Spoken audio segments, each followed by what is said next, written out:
बिहार कर्मचारी चयन आयोग द्वितीय इंटर स्तरीय संयुक्त प्रतियोगिता Bihar SSC 10+2 inter level examination का हम लोग एक सीरीज शुरू किए हुए हैं। यह सीरीज में जो है बिहार स्पेशल का जो क्लास है रेगुलर हम लोग दे रहे हैं। यह सिलेक्शन वाली क्लास है। यदि आपको एसएससी बिहार एसएससी में सिलेक्शन लेना है तो आप वीडियो को कंटिन्यू देखिए।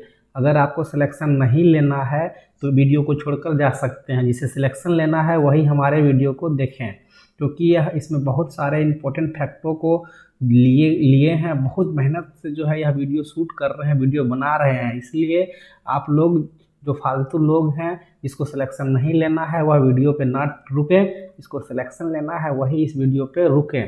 तो चलिए हम लोग एक एक प्रश्नों को अच्छी तरह से बारीकी से समझेंगे, जानेंगे कि प्रश्न किस प्रकार से बीएसएससी में पूछे जाते हैं।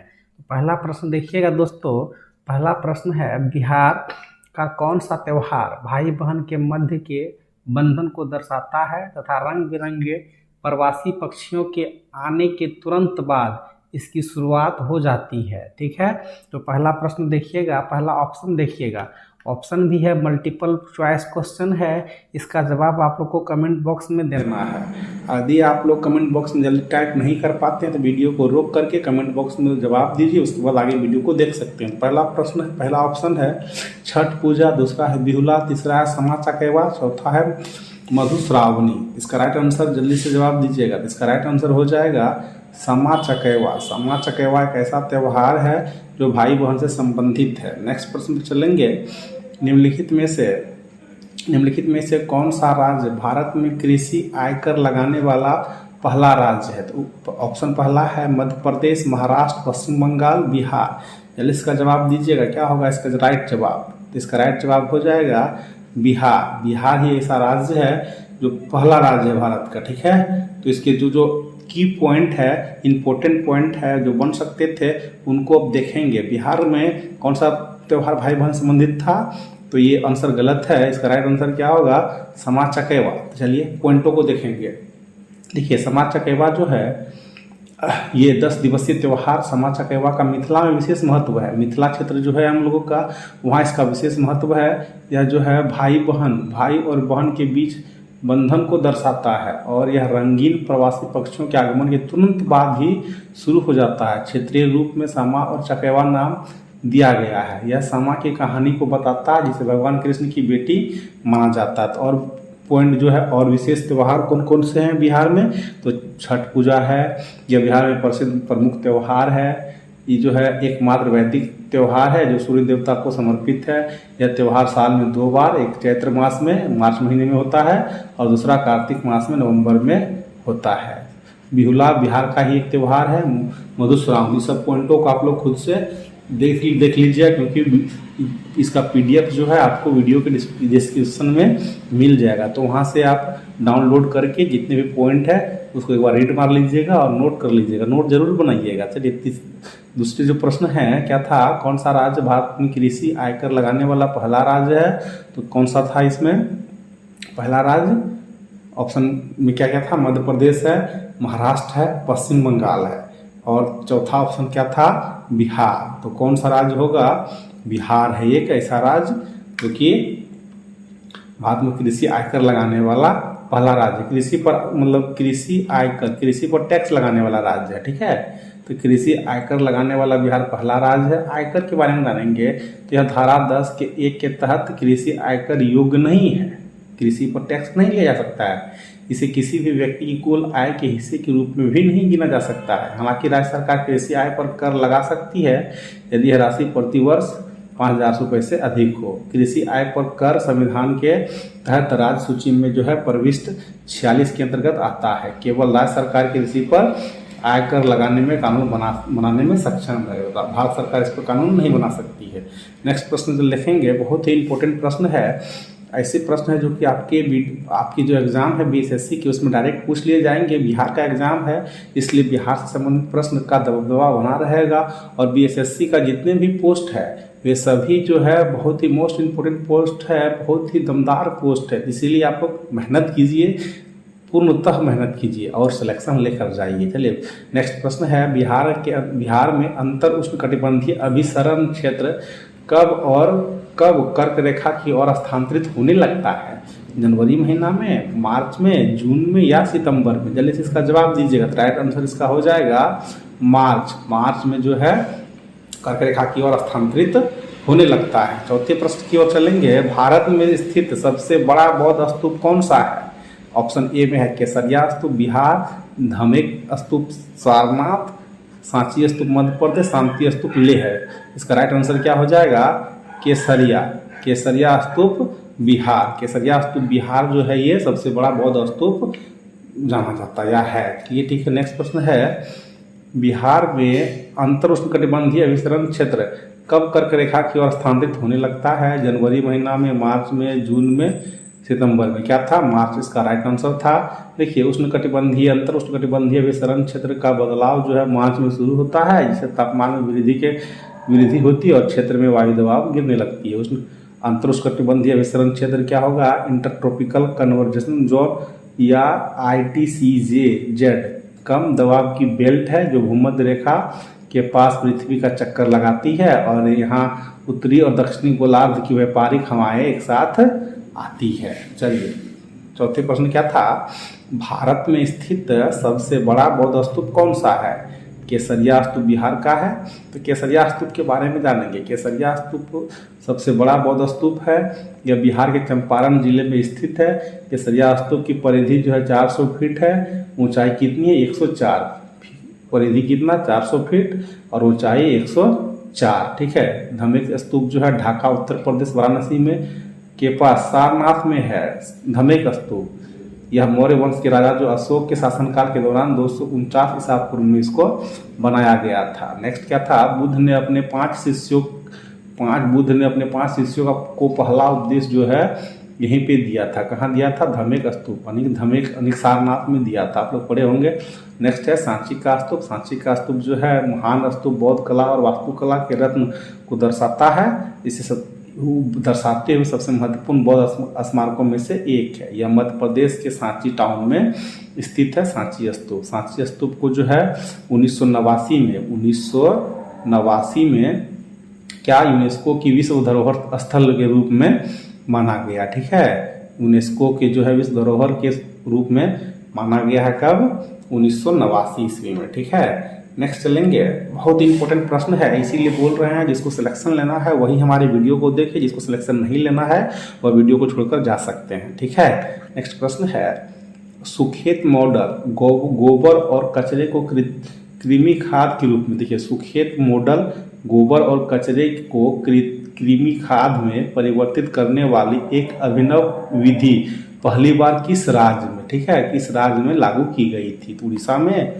बिहार में, मेघालय में, असम में। इसका राइट जवाब क्या हो जाएगा? बिहार इसका राइट जवाब होगा। मतलब कि देखिए कृमि जो होता है कृमि से जो खाद बना रहे थे यह बिहार में ही क्या हुआ था? प्रचलित हुआ था। ठीक है। मतलब कह सकते हैं जैविक खाद का निर्माण करवाने वाले पहला राज्य क्या था? बिहार। ठीक है। बिहार एक ऐसा राज्य है जो जैविक खाद को अब मतलब राज्य में लागू किया था। अब देखे होंगे कई गांवों में जो है जैविक खाद को जो है बनाने का विधि प्रचलित किया गया था। नेक्स्ट प्रश्न है कबरताल। ठीक है।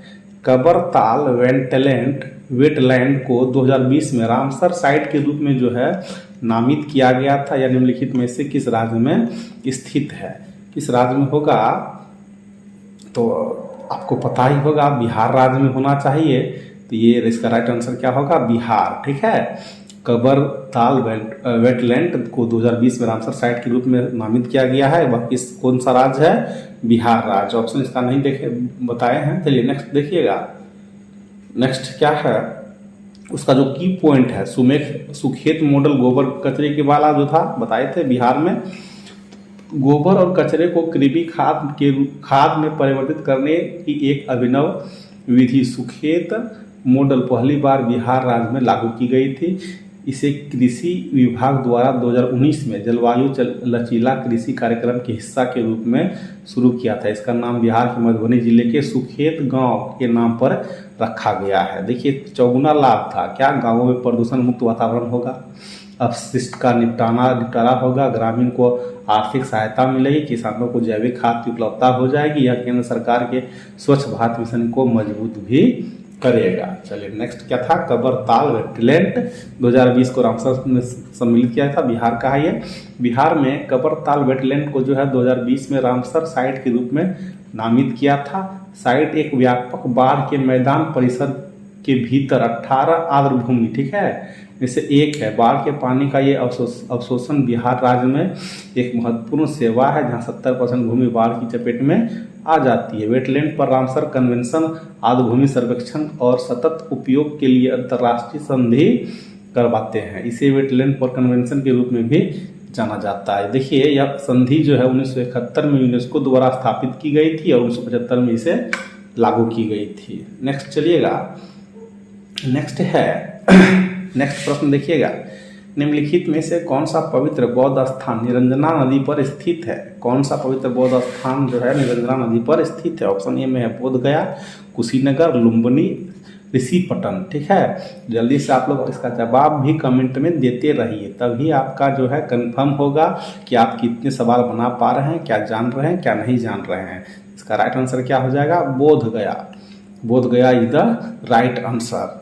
चलिए नेक्स्ट प्रश्न है, 2011 की जनगणना के अनुसार बिहार का लिंगानुपात क्या है? तो ऑप्शन ए में 1918, 1982, 1972, 918 है, 982 है, 972 है, 935 है। ये जो है लिंगानुपात 1000 पुरुषों पर स्त्रियों की संख्या को दर्शाता है, ठीक है। 1000 पुरुष पे कितने स्त्री होंगे, ठीक है। देखिए क्या बोले, 1000 इस पुरुष पर, ठीक है, ये हो गया आपका पुरुष पर स्त्री की संख्या जो होगी, स्त्री की संख्या, उसी को क्या बोलेंगे, लिंगानुपात बोलेंगे। तो बिहार का लिंगानुपात क्या है वो बताइएगा। तो इसका राइट आंसर क्या होगा, राइट आंसर होगा 982, यानी कि 1000 पुरुष है तो 982 महिलाएं हैं बिहार में, ठीक है। ये आपका हो गया बिहार का लिंगानुपात 2011 की जनगणना के अनुसार। तो इम्पोर्टेंट पॉइंट क्या था इसमें, तो निम्नलिखित में से कौन सा पवित्र बौद्ध स्थान निरंजना नदी पर स्थित था? ये बोध गया में था। बोध गया देखिए भारतीय राज्य बिहार में गया जिले के महाबोधि मंदिर परिसर से ये जुड़ा हुआ एक धार्मिक तीर्थ स्थल है। बोध गया निरंजना नदी के तट पर है। यह प्रसिद्ध है क्योंकि यह वह स्थान है जहाँ की गौतम बुद्ध को क्या हुआ था, ज्ञान की प्राप्ति हुई थी, जिसे बोधि वृक्ष के रूप में भी जाना जाने लगा। बौद्धों के लिए बोध गया गौतम बुद्ध के जीवन से संबंधित मुख्य 4 तीर्थ स्थलों में से सबसे महत्वपूर्ण है। अन्य 3 कौन कौन से है, कुशीनगर है, लुम्बिनी है और सारनाथ। कौन कौन, कुशीनगर, लुम्बिनी और सारनाथ। ये और एक चौथा पहला क्या था, बोध गया, ठीक है। ये 4 बौद्ध स्थल है जो कि महात्मा बुद्ध से रिलेटेड है, बोध गया, कुशीनगर, लुम्बिनी और सारनाथ। चलिए कुशीनगर के बारे में जानते हैं। देखिए कुशीनगर क्या था, ये भारतीय राज्य मध्य प्रदेश उत्तर प्रदेश कुशीनगर जिले का एक शहर है। यह एक महत्वपूर्ण बौद्ध तीर्थ स्थल है जहां बौद्धों का मानना है कि गौतम बुद्ध ने अपनी मृत्यु के बाद महापरिनिर्वाण प्राप्त किया था। यह अंतर्राष्ट्रीय बौद्ध तीर्थ स्थल है। लुम्बिनी के बारे में बात करेंगे तो लुम्बिनी नेपाल में लुम्बिनी प्रांत के रूपनदेही जिले में एक बौद्ध तीर्थ स्थल है।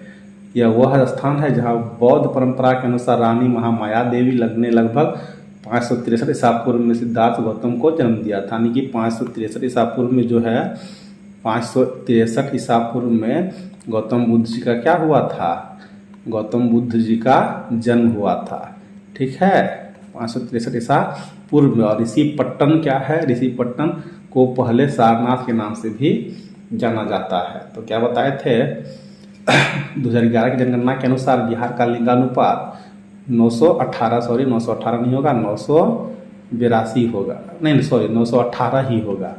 इसका गलत आंसर दे दिए थे। इसका क्या आंसर होगा यहाँ पे, 918 होगा, ठीक है। 918 इसका राइट आंसर होगा।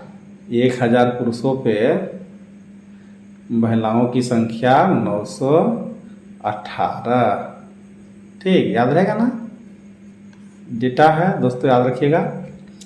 चलिए और की पॉइंटों को देखेंगे तो 2011 की जनगणना के अनुसार 2011 की जनगणना के अनुसार जो है बिहार का लिंगानुपात 918 है। 2011 की जनगणना के विवरण के अनुसार बिहार की जनसंख्या जो है 10.4 करोड़ है और 2001 से 2011 के बीच दशक में कुल जनसंख्या वृद्धि 25.4% थी। बिहार की जनसंख्या भारत की जो है जनसंख्या का कितना है 8.6%। ये है आपका कितना 8.6% जनसंख्या है केवल बिहार का, भारत की तुलना में, ठीक है।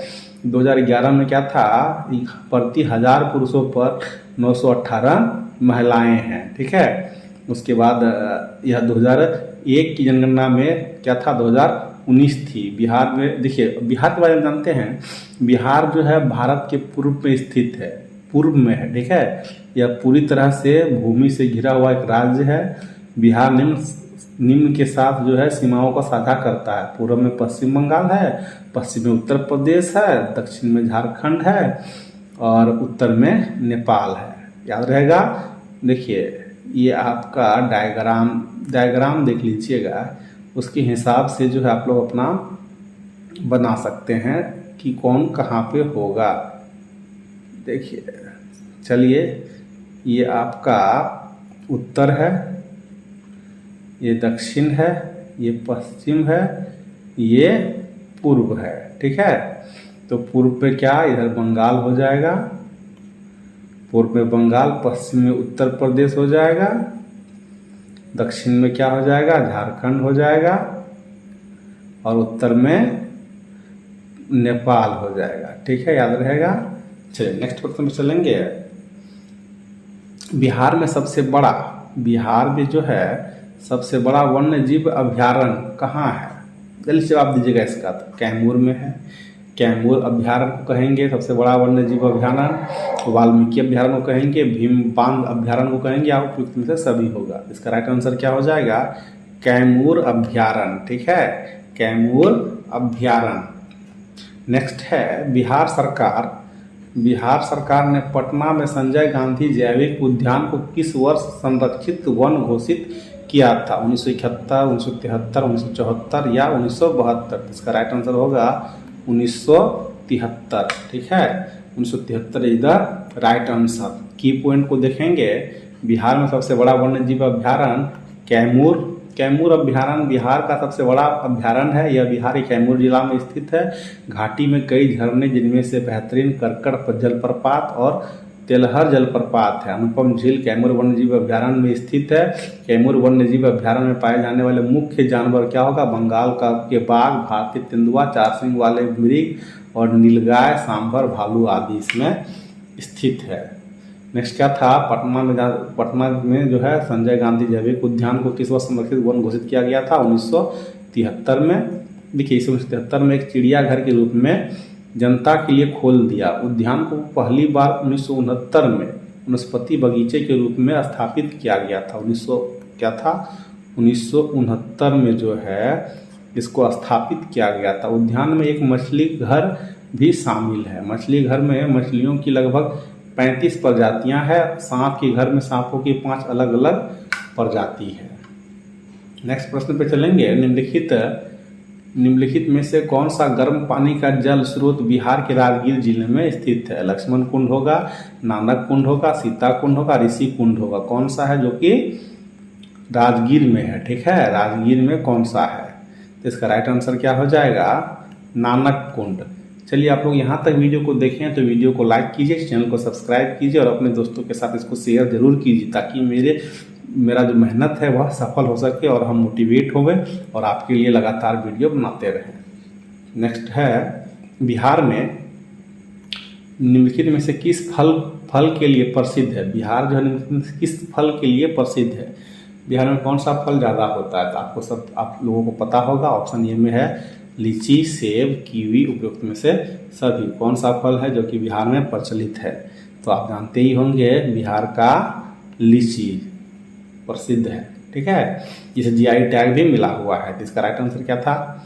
गर्म पानी का जल स्रोत राजगीर जिले में गुरु नानक कुंड गर्म जल स्रोत बिहार के राजगीर जिले में स्थित है। एक प्रसिद्ध गर्म पानी का जल स्रोत है। राजगीर में पाए जाने वाले अन्य गर्म जल स्रोत क्या होगा? सूर्य कुंड होगा, मखदूम कुंड होगा, ब्रह्म कुंड होगा, सतारा कुंड होगा। बिहार में मुंगेर जिला जो है वहाँ पे गर्म जल का स्रोत कौन कौन सा होगा? लक्ष्मण कुंड, रामेश्वर कुंड, गौमुख कुंड, सीता कुंड, ऋषि कुंड, ये सभी मुंगेर में है, ठीक है।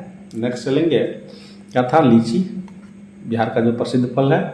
बिहार में उगाई जाने वाली प्रमुख फसल क्या क्या होगा? आम होगा, लीची होगा, अमरूद, केला आदि सब प्रमुख है। मखाना, अनानास, विटेल वाइन जैसी छोटी फसलें यहाँ पे उगाई जाती है। 2005 से 6 के दौरान बिहार में फसलों का जो है क्षेत्रफल 291.61 हजार हेक्टेयर था और 14 से 15 में कितना हो गया?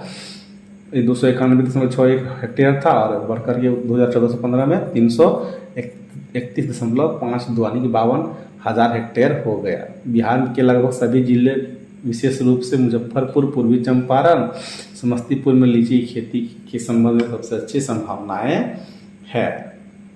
नेक्स्ट है, बिहार में किस जिले में सर्वाधिक वर्षा होती है? बिहार के किस जिले में सर्वाधिक वर्षा होगा? गया में, अररिया में, किशनगंज में, औरंगाबाद में। तो इसका राइट आंसर क्या हो जाएगा? किशनगंज में जो है सर्वाधिक वर्षा होती है। चौथा नेक्स्ट प्रश्न चलेंगे, बिहार में ताल मिट्टी कहाँ पाई जाती है? तराई क्षेत्र में, मैदान में, रेगिस्तान में, गंगा नदी के बैक वाटर बेल्ट में। तो इसका राइट आंसर क्या हो जाएगा? इसका राइट आंसर हो जाएगा गंगा नदी के बैक वाटर बेल्ट में पाया जाता है। तो किस जिले में सर्वाधिक वर्षा होगा? किशनगंज। ये किशनगंज क्या है? पूर्णिया संभाग को परमंडल भी हम लोग कहते हैं, ठीक है। परमंडल कहिए या संभाग कहिए, पूर्णिया परमंडल के अंतर्गत किशनगंज आता है और 14 जनवरी 1990 को ये अस्तित्व में आया था। बिहार के उत्तर पूर्वी भाग में ये स्थित है। यह भारत के नक्शे पर चिकन नेक का भी हिस्सा है। इसकी नेपाल के साथ अंतर्राष्ट्रीय सीमा साझा होती है, जिसे बहने वाली महत्वपूर्ण नदियाँ महानंदा हो गया, कंकई, मेची, रतुआ आदि नदियाँ हैं।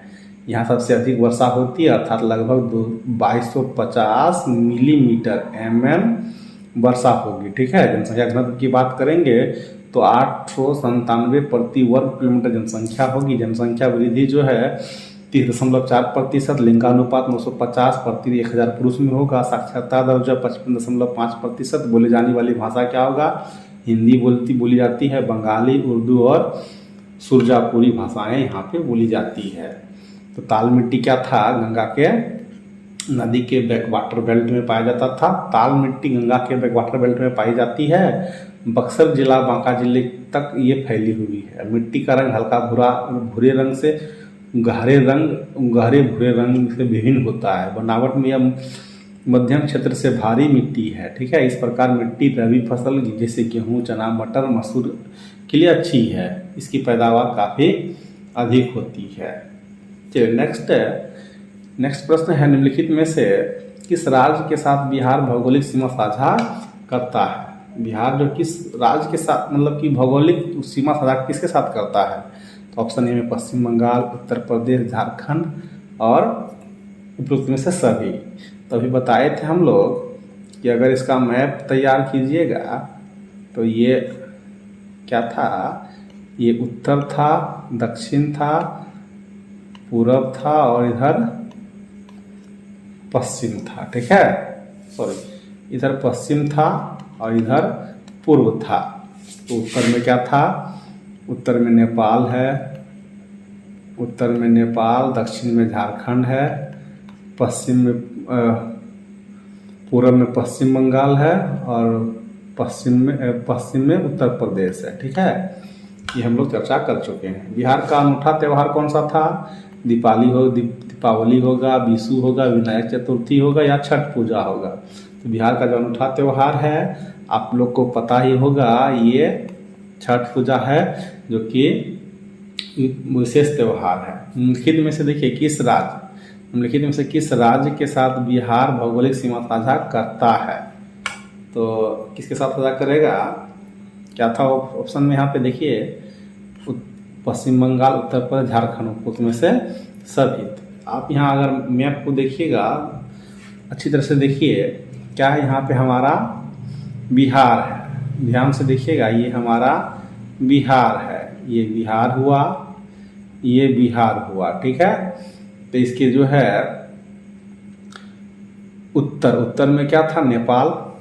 दक्षिण में क्या था? झारखंड है यहाँ पे। और पूरब में क्या था? पूरब में पश्चिम बंगाल है ये आपका।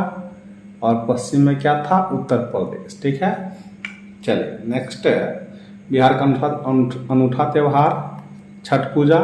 छठ पूजा जो है एक हिंदू त्यौहार है जो सूर्य देव और उनकी पत्नी उषा को समर्पित है, ताकि वे पृथ्वी पर जीवन की सब श्रेष्ठताओं के लिए उन्हें धन्यवाद दे सके, ठीक है। प्रसिद्ध छठ पूजा के दौरान देवी की पूजा की जाती है, जिसे छठी मैया सूर्य देव की पत्नी उषा के नाम से भी इसको जाना जाता है के रूप में हम लोग जानते हैं। छठ शब्द का अर्थ है छठा, और त्यौहार हिंदू चंद्र विक्रम संवत कैलेंडर का कार्तिका महीने के छठे दिन मनाया जाता है, ठीक है।